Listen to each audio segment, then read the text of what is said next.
Alright. Just because it's a cool view of my PRS here, and we'll go somewhere around there. Hopefully that doesn't fall off. Alright, so as you guys know, or maybe you don't know, I am a guitar player that plays bass. Been playing guitar since I was 5, I'm now 50, and I've been playing bass now. My brand dandy new bass. Been playing it now for about 6 months. And I got a bit of, bass that I took in high school for the music class for about 2 semesters, so a couple of months there. Then in and out of bands throughout the 90s, rock bands and stuff like that. And pick up a friend's bass here, pick up a friend's bass there. Played bass on stage maybe 2 or 3 times, in jam nights and that for maybe 2 or 3 songs. That's pretty much it. The rest is just me noodling around with this thing, which is kind of like my new bass. But it's been brought to my attention that the bass is not important.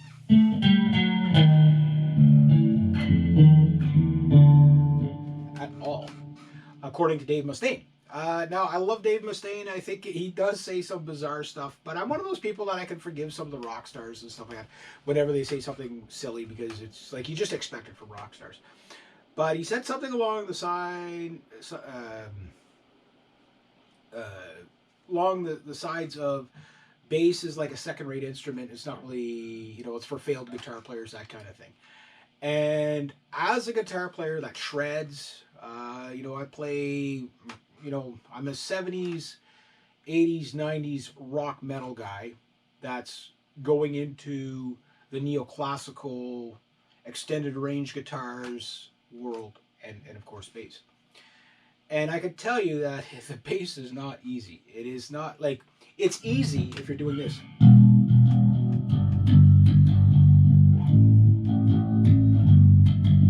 Or even easier if you're just doing it.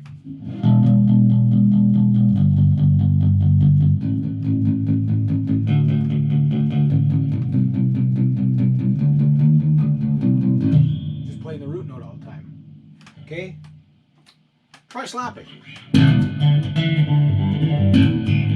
not very good at it. Why? Because I haven't done it enough. Because it's a skill. That's my whole point right there. I can't do it.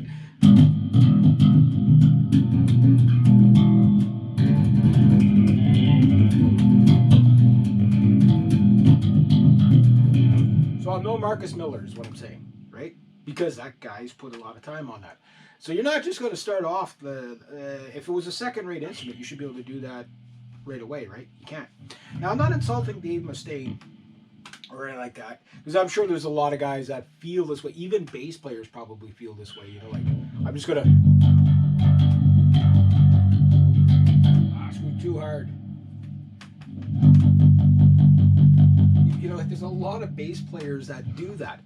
But then listen to like Stu Hamm, Billy Sheehan, Marcus Miller. I don't know enough of his work. Whatever. You got Jocko. All that crazy stuff he does. Basically, I don't know. I said Jocko was kind of like the Jimi Hendrix of the bass world. But he might be more like the Yngwie of the bass world, like, it's hard to say, But I mean, the little riff that I do, it's a neoclassical riff. There, I messed it up there, right there.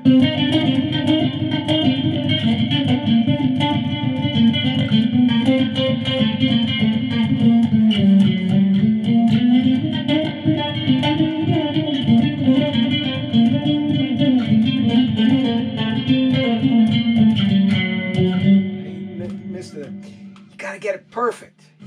You gotta have that perfect, right? What about that?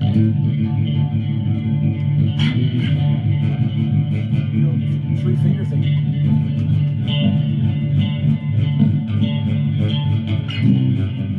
Not having all these strings rolling out. See if I do it.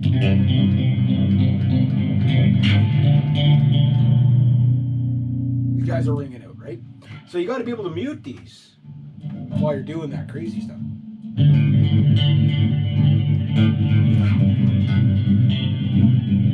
So skills aside, the point I'm making is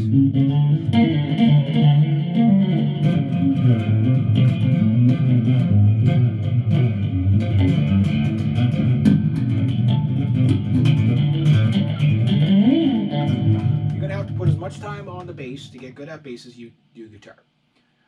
So that takes care of the skills. But how important is the bass?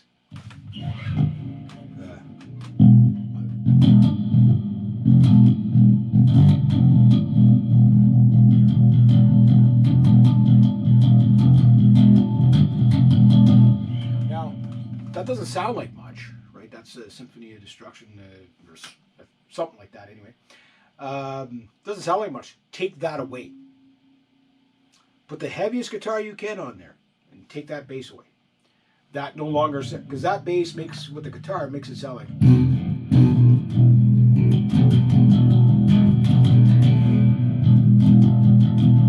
That's the thunder. That's what's giving your and I'm playing it through a guitar amp, so you're not getting the low ranges and stuff, except I'll blow up my amp or blow a speaker. But the point I'm making is, sonically, okay, let's do something just to give you an idea of what I'm talking about, why the bass is so important. I realized this a long time ago as a guitar player, how important the bass was.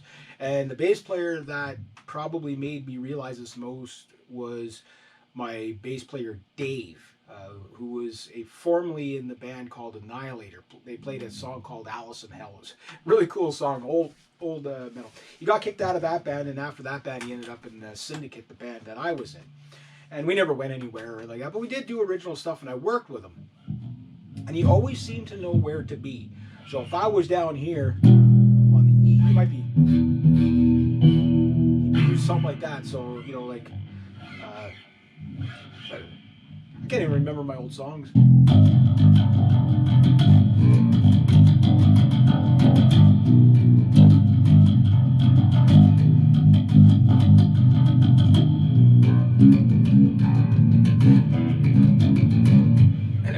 Of intensity, and he was doing stuff like that. Like I can't remember what the name of that song was, but I remember the riff because I came up with the riff.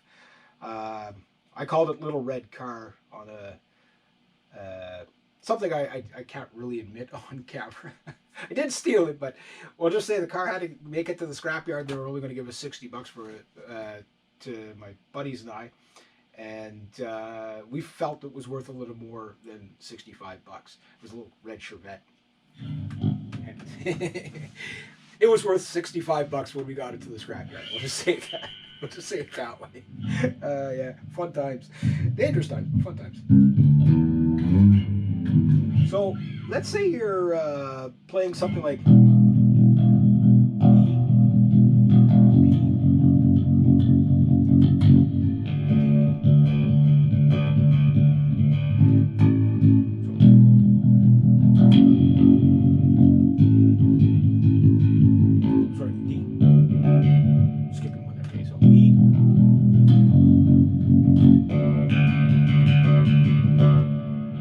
to play it, and that will sit somewhere in the mix with the guitar, right? So E, D, same thing I just played.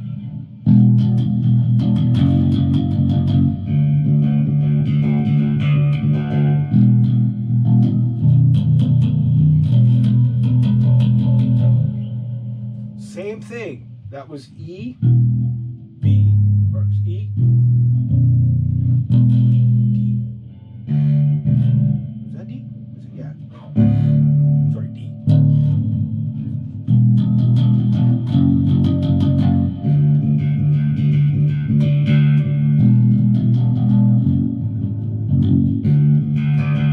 You want to change the song as the bass player?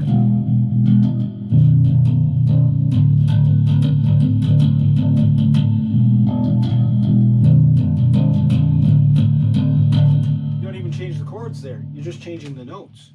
So how much power does the bass player have when he can do that? So if you don't have a 5-string, you can't do it, but you know what I mean. So that's both the, it's a whole octave lower. How much heavier did that song just get? You know what I mean? Play the B here. Oh, sorry. Yeah, didn't say I was a good bass player, but just to give you the idea.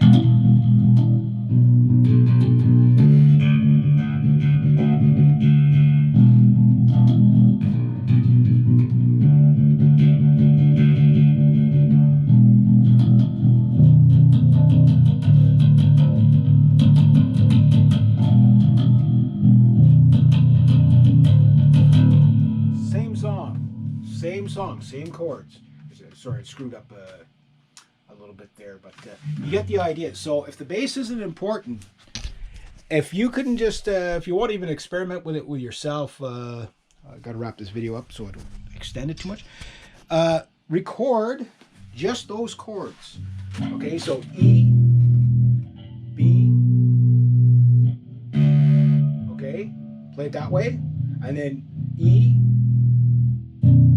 B, D, play it that way. Listen to how much heavier that sounds. Then tell me the bass player is not important.